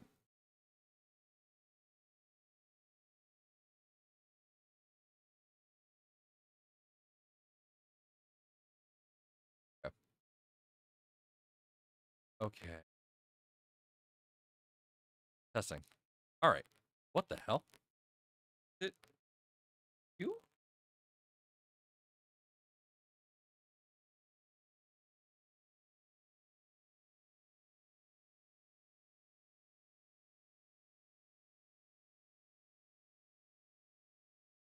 1, 2. 1, 2. Hello. Okay. I guess my audio is okay now. I'll go with it. Let me check to see. Okay, so that's not playing back in desktop audio. That's good. Yeah, it got lower a bit because yeah. I This is weird. I still hear the problem, but I think we're just gonna have to deal with it. Which sucks. Uh it could just be my headphones. But anyway, how do I sound now? Do I sound good? Maybe I have to reboot these. Maybe it's just these that are giving me problems here. Oop, oop, turn on. Turn on. Headphones. Okay, so it's probably, yeah, it was my headphones. Sorry, guys, but hey, yeah. There's a battery bank that can run on Posse? Yeah. High capacity once again. But anyway, back to what I was saying. It is a minority of machines that have the VFA issue. So it's a minority. It's a very vocal minority. And as evident by what Joseph is saying, it really only shows on really shiny filaments, which is normal for VFAs. They're going to show up on shiny. That's just how it is. Sounds 5 and 9. I don't know what that means. So it's only showing up on a very select number of machines, and that's a problem. They only recently are able to replicate the issue at Prusa. They are going to figure out what is causing it now that they can replicate it. Because before you can replicate a problem, you're just throwing stuff at a wall and seeing what sticks. But now that you have the ability to replicate it, you can actually troubleshoot and figure out what is causing this problem. I think the issue was blown a bit out of proportion. I have gotten way worse VFAs on my X1 and A1 when I owned those printers. I don't get VFAs on my Core 1, and I'm very happy with it. But that is also my experience. I believe that a lot of people probably could get rid of those VFAs if they had the accelerometer and use that to mitigate vibrations and stuff. But again, that's my opinion, and I could be wrong. I'm not, well, it's cut off saying that I'm technically an expert. I don't like to proclaim that I'm an expert, even though I'm professionally trained now, at this point, on 3. Anyway. Man, don't you love semantics? Looks like all my printing of brown and black ABS saved me from it then, right? It's an interesting problem for, yes, it is. It is a very interesting problem. And I think that's kind of the crux of it. It's an interesting issue. But Joseph did a phenomenal write-up, and it explains everything really, really well, and I highly recommend, if you haven't read it yet, go and read it. It is a very amazing info dump from an engineering mindset that we don't often get. Not often you get something like that that really breaks down what the problem is and does its best to what the actual problem is. So, I love it for that reason. Let me go ahead and edit one of my filters here. I have a noise gate. testing. There we go. Okay. Yeah. We're just going to turn off the noise gate for now. And we do love good engineering write-up. Absolutely. I love engineering. But yeah. Hey, guess what? We have a Filament giveaway to do in like 30 minutes. Let me get that real quick. Before I forget. Copy responder. And paste the link. Pin. There we go. So let's get back to the discussion of intro printers. Printers that are for, getting into the hobby. The Android 3 is always going to be cheap. Let's be real. They have those in warehouses everywhere in the world. The Android 3 is going to be dirt cheap for a long time. It's a great entry printer because you got to mod the crap out. Like, that's kind of the whole point of it. You mod the Android 3 to make it good. It used to be a good printer on its own, but it no longer holds a candle to what you can get nowadays. But it's always going to be one of the entry printers you can get. So, yeah. But if we look at the Bamboo A1,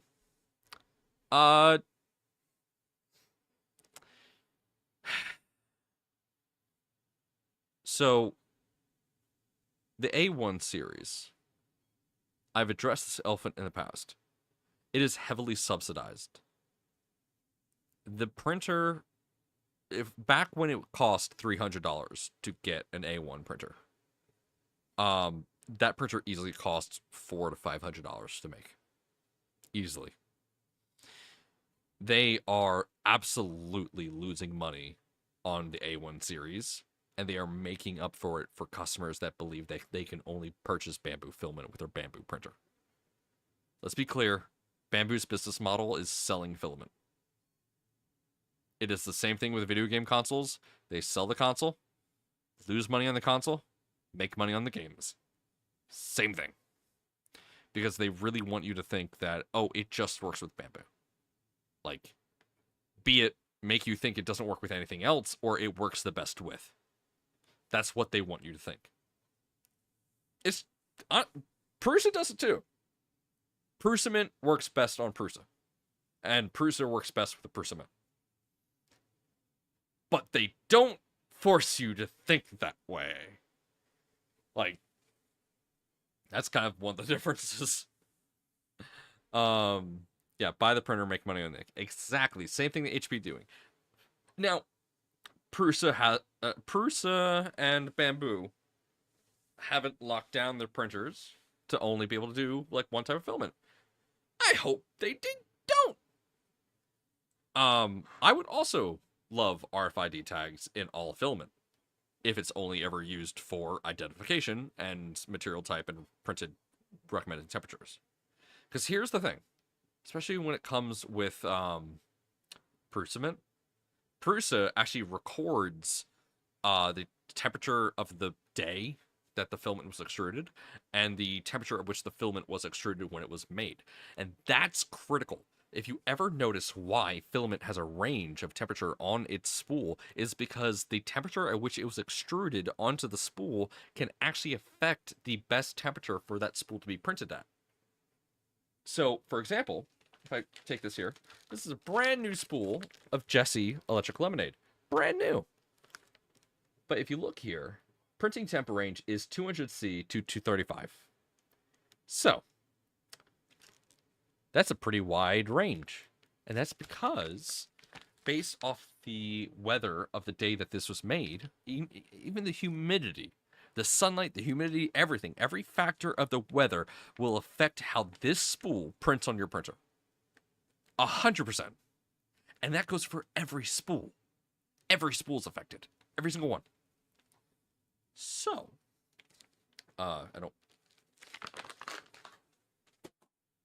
So, with Prusament, when it's made, all that data is logged. All of it. Throughout the entire run of the filament extrusion process for every spool. Literally, every centimeter of your Prusament spool is logged and data is saved, and you can, when you get the spool of Prusament, you can scan it on the side. Let me show you. Let me show you this. If you have not seen it before, it's awesome. So, if you have a spool of Prusament, go ahead, pull out your phone, go to your camera app. Grab the spool of Prusament and look at it. On one side, on one side, there's going to be a QR code. You just scan that QR code. I've shown this off before. But I'm pretty sure this is unique to something that Prusa does. I don't think anyone else does. If anyone else does this, I do not know of anyone that does. I'm convinced every ounce of bamboo filament will eventually be made into their Houston facility. Conspiracy theory. Maybe. But here's the problem. Bamboo doesn't make filament. They don't. They don't have extrusion lines. They white label other filament. They white label a lot of Polymaker, some Sunlu, etc. They don't make their own filament because it's too expensive. It's cheaper to buy in massive bulk quantities from other manufacturers and then rebrand it as your own. Oh, for Polymaker you're talking about. Right. Anyway. Prusament. Look at this. If I scroll down. Made. January 20th, 2024. Color. Prusament orange transparent. The weight of the spool is 1,051 grams. The length is 346 meters, or 1,135 feet. The diameter is 1.75 with a deviation of 0.008 millimeters. The standard deviation is 2.2959 micrometers or picometers. I forget what that little U looks like. The ovality of the filament is 1.1%, made in the Czech Republic, and the extruder at which that was extruded was in a range of 240 to 260. So you can see all that data. I fully believe that Prusa can utilize all this information on a per spool basis to ensure that every spool can print perfectly on their machines. Sorry, I'm lisping because I'm hearing myself. And my brain is trying to autocorrect what I'm saying. Which also leads to me talking weirdly with pauses because I hate hearing my own voice. Like, okay, I don't hate listening to myself. I love hearing myself. Actually, no, that's false. I don't. But there's a delay on the audio, which is causing me to trip. It's a fun experiment. There's apps that you can download that intentionally delay your voice, and you have to try and talk through it. And it is really difficult because once your brain starts trying to focus on what you are saying yourself, then you start to trip over your words. Yeah, I hate listening to myself in that delayed feedback. But I gotta get used to it right now in order for me to hear when my mic starts to crap out. Actually, I technically don't, because now I'm using the actual mic itself and not voice meter, which voice meter is the problem. Anyway. Whew. Those were a lot of words. Those were a lot of words. Okay. So, back on topic. Printers like the A1 are heavily Printers like the A1 are heavily subsidized. And that is a problem because they're obviously going to undercut the industry. 100%. And I think the Centauri Carbon's doing it too. I do not understand how in the hell they are selling a Core XY printer fully enclosed for $200. I don't get it. I think $300 for the fully enclosed. It makes no sense. They are absolutely getting subsidized, and heavily so. At least that's my belief. Did I hear a noise I don't like? Are you doing something? I don't like. No, it's good. It's good. good, everybody. We're good. We're fine. Best beginner machine is tough. A1 is a good one. I'd rather use them than Ender. I cannot recommend Bamboo. Ever. And that's because of their policies. Because of what they've done to the community. Their slicer is based off of Prusa slicer, and yet they are blocking anybody from using any other slicer on their machines. What? Why? Let people use Orca. Let people use Prusa. Let people use whatever slicer they want. Don't block other slicers. That's so petty. What the fuck? It's a classic example of laser cutters. You can use light burn on most laser cutters, but if you get a laser cutter that locks you down to their laser program, that sucks. Let me use whatever program I know how to use. Don't force me to use whatever you want me to use. It's my printer. Let me do what I want. That's why I love Prusa, because you could use whatever slicer you want and it will just work. You may have to tune things if you use something other than Prusa slicer, but that's okay. I have control of it. I do what I want. Tin Talon would recommend an A1.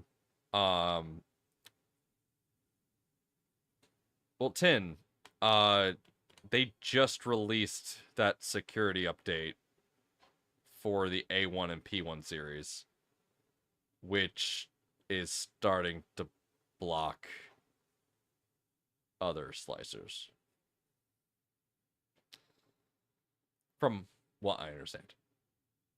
I could have they could have changed it and I have outdated information. All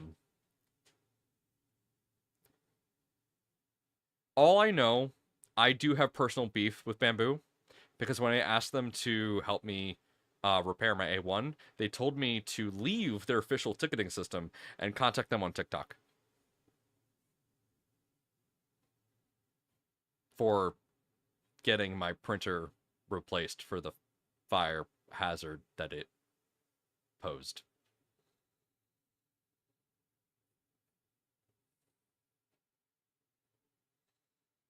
Yeah.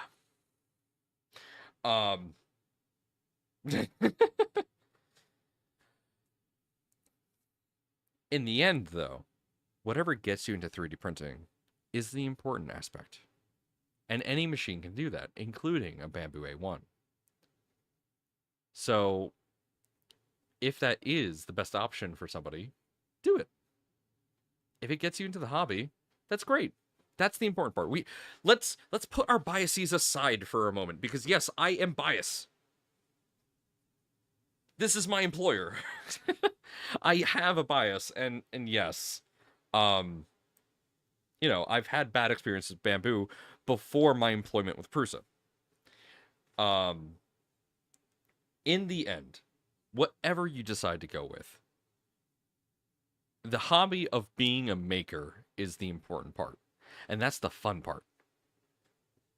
We can all come together with whatever machines we use and share common enjoyment of this hobby. I honestly think it is stupid to hate somebody for having a machine. Like, okay, when people come into Print Solid and they're like, oh yeah, I have a Bamboo, we bust their chops a bit. Like, you walk into the House of Prusa, there is some things where you can bust chops, but you have to immediately make them understand you're just having fun, and you don't genuinely judge them for their choices. And that's like, when people walk in and be like, yeah, we have Bamboo, we're like, we smile, we give like a shit-eating grin, but we say, no judgment, but we're judging. Like, we make fun of it, we make light of it, but we don't actually judge them. Like, we don't judge people on what machines they have, because we all have different machines. I started on Ender, then I purchased Bamboo with my own money, and then I moved to Prusa, and that's okay. I still build my own machines. That's okay. If you just like Voron, love Voron. If you just like Creality, love Creality. If you just like Bamboo, love Bamboo. If you just like Prusa, love Prusa. Whatever you want, man.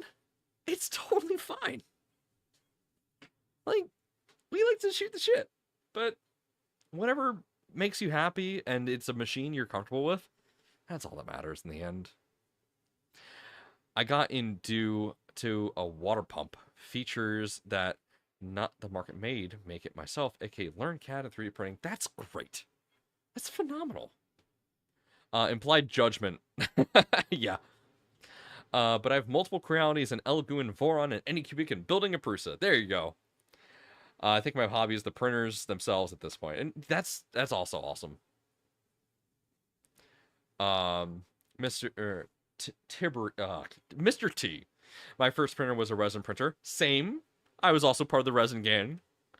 Then I got one of the Anycubic bed slingers to print the bases. Yeah, so my first printer was a Elgu Mars. It was good. I had it next to my bed because I didn't really realize how toxic resin fumes were. Thought it was just the resin itself. No one really fully explained how toxic the fumes of resin were to me in any of the videos I watched. So that was like that for a week. I don't have cancer yet. My first one was oh, hold on. Sorry, I missed one. A lot of people bought Bamboo units before the security update. I have more of an issue with their cloud taking my 3MFs and broadcasting them. Yep. That's an issue. But it's not an issue for everybody.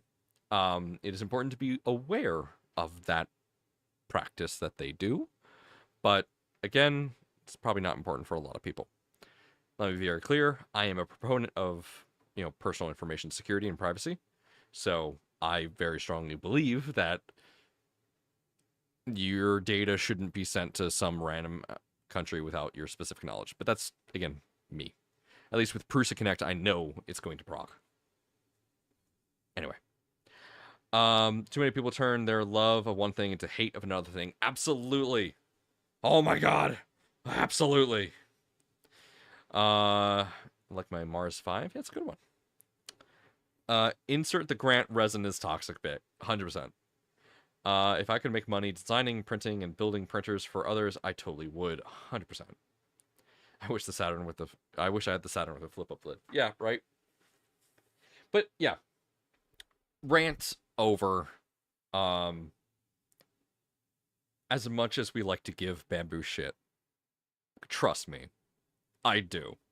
Because I resent them a bit for the terrible experiences I had. But that's my personal experience. And I do not want my audience, my friends, or people I talk to make decisions based off my opinions. I'd like to share my opinions, and I want you to form your own opinions. Let me be clear. I do not want anybody to copy my opinions. I want people to come up with their own opinions based off of what they know. That's the critical part. Don't just echo what I say. Understand what I'm saying and take that into your own worldview and come up with your own thought process. Be an independent thinker. I want a Prusa Mini to replace my A1 Mini and give my son the A1. That's a great idea, honestly. If you get a Prusa Mini, get the Bondtech IFS extruder upgrade. I love it. My minis work phenomenally. USB right to the PC to the printer. That's ideal. Glad Prusa still includes a free one in the box. 100%. The M3 Premium I got from Anycubic is finally dying now, and I'm looking to see what the new hotness is. Core 1. New hotness. But expensive. I was printing ABS for 2 weeks and thought I had the flu. Oh, God. Yeah, not good. Classic ABS story at Clownhammer. I did the exact same thing, right? My opinion, Prusa equals Mac, Bamboo equals Windows, Voron equals... Interesting. I would have it reversed. I would think that Bamboo is similar to Mac and Prusa is more similar to Windows. And the reason I say that is because Bamboo absolutely takes design language from Apple, and they also take repair language from Apple, for better or worse. Whereas, you know, with a Prusa, something breaks, you can just get the spare part and fix it within 30 minutes. But anyway, let's not hate on it. Let's just have that open discussion. Hooray Linux! Yes! Hooray Linux! Yeah, it depends on perspective. Definitely depends on the perspective. Let's see. We'll give people a few more minutes to hop into the giveaway link. Hey, if you want to win Spool Jesse Filament, click on the link over there or down there, depending on how you're watching this video. I don't know where the chat window is. Chat is right here for me, obviously. Hello, chat. How's it going? All of you are beautiful. Man, it's weird not having music, but whatever. What's Ender? It's this book, Ender's Game. It's pretty good. I like it. It's about training kids to be warlords. I forget. I haven't read the books or watched the movies. I probably should. I heard they're pretty good young adult novels, sci-fi. I just know it's like you train. Oh, Ender is DOS. Yeah. Wait, no, hold on. What is Ender in the operating system world? Let's see. I don't want to say Ender is DOS. No.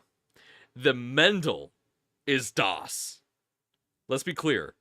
The i3, the original i3 printers, that was DOS. That's DOS. Ender.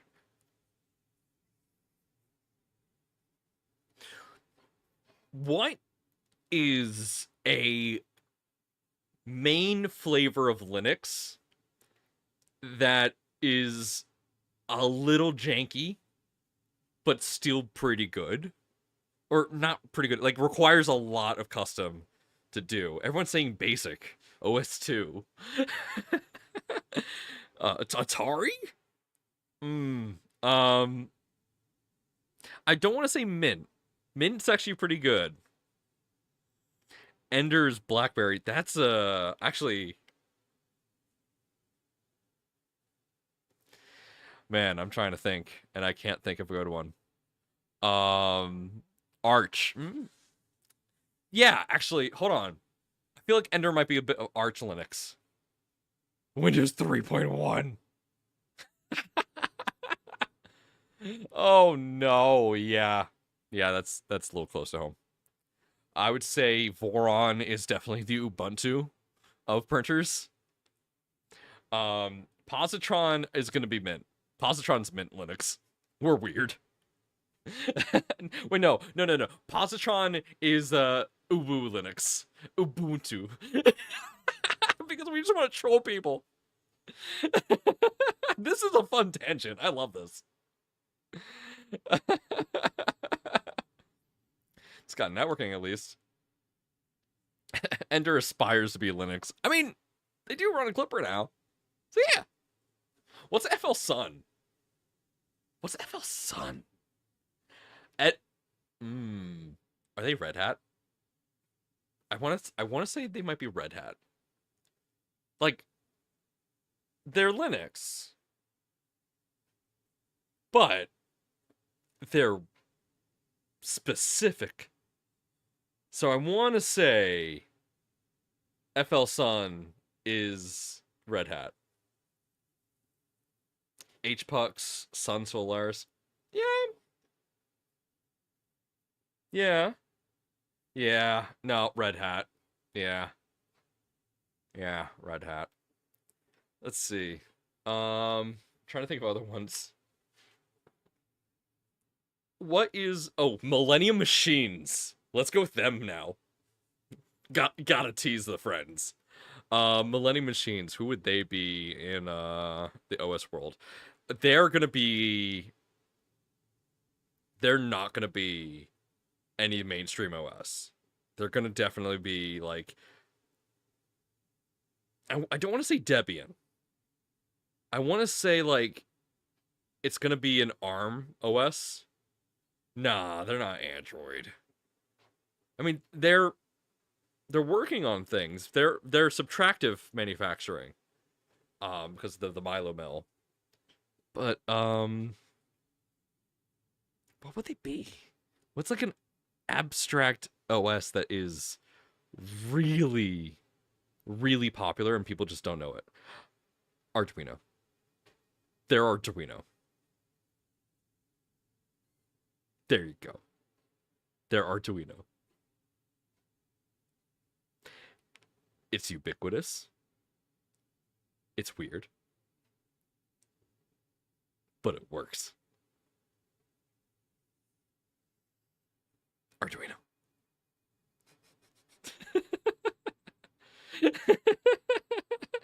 Raspbian? Nah.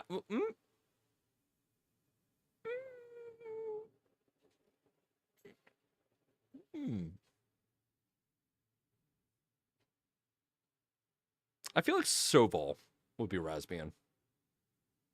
Xbox One.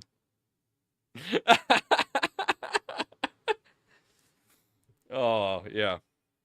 Don't get me started on consoles. So, I'm going to address something here. Tangent change. There is an issue with the Core One. At least with mine. I noticed there's a bit of a cooling problem. Now, at least my unit has a slight problem with cooling where prints on the other side of the cooling fan seem to be a bit rougher than the ones that face the cooling fan. This is a normal thing that pretty much all printers have a problem with. Positron experiences it. I know that the Bamboos have a problem with it. That's why, Big Tree Tech released like the 360 stuff. So I'm working with.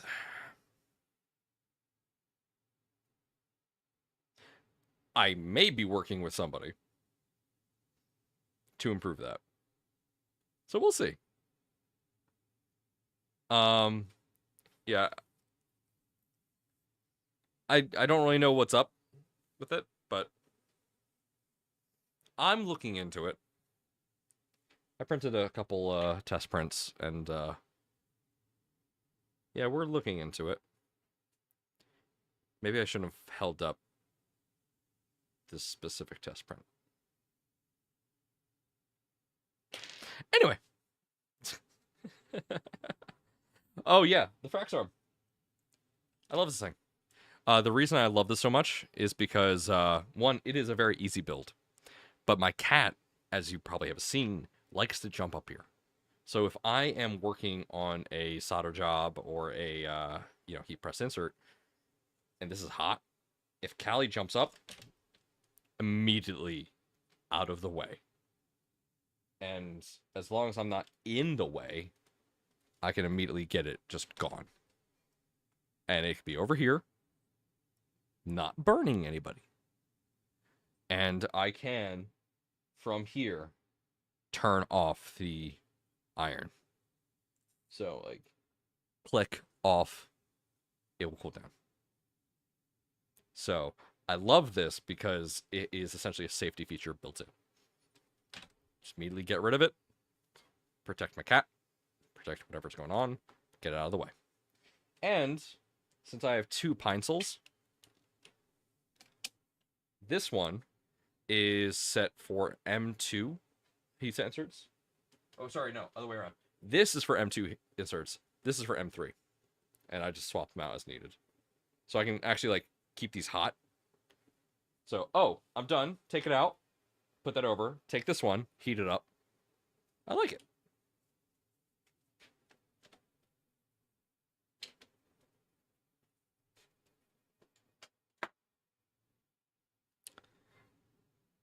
Printing PLA was a bit of a thing, but the Core 1 chews through ABS like a dream. Absolutely. I love printing ABS ASA on the Core 1. So good. I want to design a USB-C light to go on the Frax arm to swap out with the heatset iron when not in use. That is going to be so easy to do. This whole mechanism is so simple. I will absolutely print that. If you make it available, I will print that 100%. All right. We're going to do the giveaway here in a bit. I wanted to go over 11 o'clock a bit because I started an hour late. But yeah. All right. Let's check on this. Everything looks good. Very happy. The 2 kilogram spool holder that we built for the Core 1 is working very well. Okay. I hope you all have enjoyed the stream so far tonight. Let me go ahead and play music again. There we go. I had paused it so I could hear myself and make sure I'm not screwing anything up. But now we're good. I just have to be really close to my microphone. All right. Screen cap. Oh, wait, hold on a second. Random aside, I use a motorcycle wheel roller for my 5 kg. Oh, nice. Enjoyment is at maximum. Good. Wheel of Names time. All right. Here we go. We got 28 responses. We're going to go ahead and close it out. Hey, real quick, before we do this, remember, in a week from now, on the 28th, we will be doing, sorry, just had to mute myself. So on the 28th, we will be doing a charity fundraiser live stream for the Trevor Project. And we'll be having a ton of gifts to give away, including a Core 1 kit that can be won if we reach our goal. So if you want to get a chance to win a positron, get a chance to win a Core 1, as well as up to 80 spools of filament, obviously distributed. But if you guys want to be part of that and help us raise money for the Trevor Project, we'll be doing that on the 28th, so next week. I will be opening early donations on Sunday. So if you want to get some donations in early, we will open that up on Sunday so that we can have the whole week to raise money for charity. So it's going to be a lot of fun, and I can't wait to see you all there. Rob says, I need to go through a giant bag of parts I got in the mail. Contains both MMU 2 and MMU 3 parts to put together this weekend. Got a good deal. Nice. Nice, nice, nice.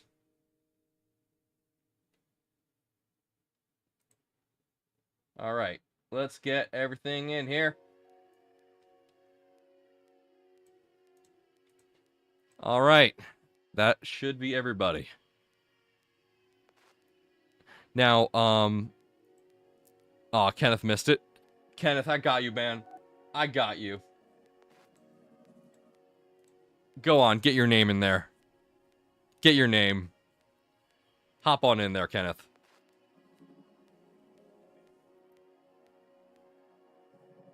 We'll wait. We'll wait for Kenneth to get in. LTX, I did see the DM. I'll respond to you after the stream. But, actually, I can answer right now. I think that should work. Unless we want to do it where the user tells us what they get. So, we'll find out. You need to find some Prusa steppers? You can find some at printsolid.com. Or, alternatively, you can find them on Prusa's website. Kenneth, get your name in there.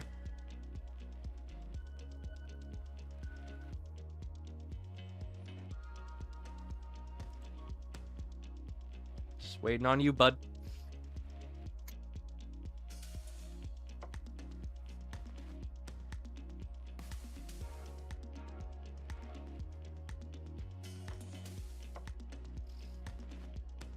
Alright, there we go.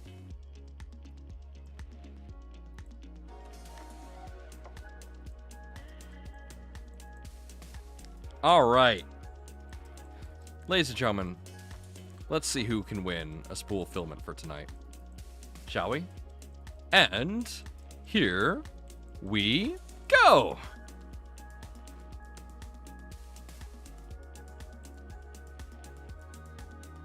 Let's see who's gonna win, who's gonna win, who's gonna win.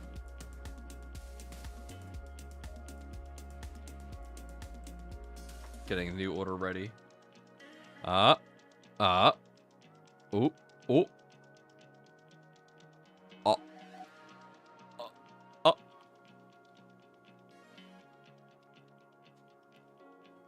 Clown Hammer. My good friend, you are the winner tonight of the Filament giveaway. Congratulations, friend.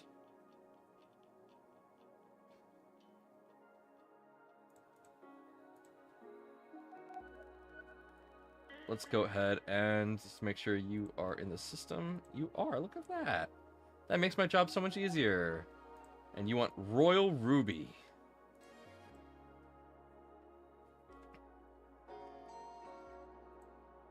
Oh, looks like we just made a batch.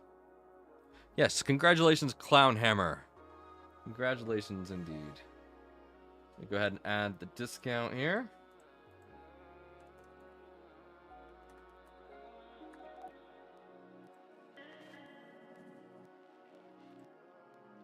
And free shipping.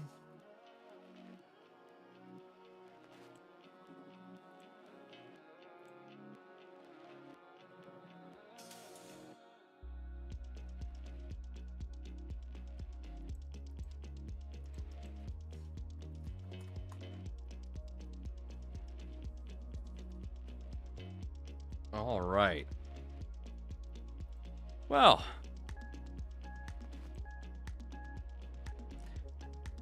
thank you very much, everybody, for tuning in tonight. Tonight was interesting. We literally had nothing planned, but we ended up having some interesting discussions about the current everything. Hey, we got cool stuff coming up. To backtrack a bit and talk about the things going on, the world is crazy. The world is currently quite crazy. And it is impossible for us to keep up to date with everything. And honestly, I would recommend you don't try and stay up to date on every single thing that's happening in the world, because that's an unattainable goal. You are just going to kind of drive yourself crazy doing that. So focus on what you enjoy. Continue to invest in your own hobbies and enjoy what you're doing. And most of all, if you believe strongly about something, volunteer for a cause that you believe in. And in doing so, hopefully you will see a change in the world that you want to see. Thank you all so much for tuning in tonight. I hope you all have a wonderful weekend. I will see you all again on Monday. Have a good night. This is Nomad, signing off.